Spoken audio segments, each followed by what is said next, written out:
दर्शकबिन नमस्कार, म यतिखेर इलाम माई जोगमाई गाउँपालिका 5 मा छु। यतिखेर हजुरहरू सामु मैले एउटा ठुलो गुफा लिएर आएको छु। यहाँ फर्स्ट चोटि आएको म।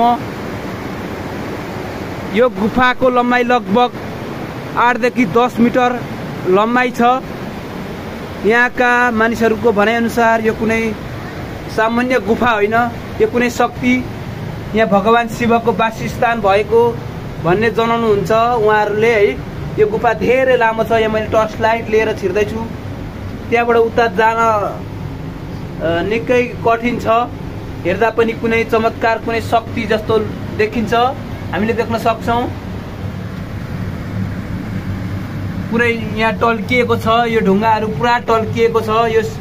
यो सामान्य ढुङ्गा होइन, सामान्य होइन, यो एकदम यहाँ शक्ति लुकेको ठाउँ छ। दर्शकवृन्द, यो ठाउँलाई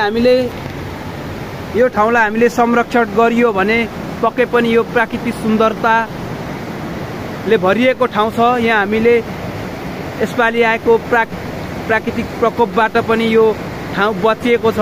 दर्शकवृन्द, हामीले देख्न सक्छौं यो ठाउँ हेर्दै पनि एकदम चमत्कार जस्तो छ।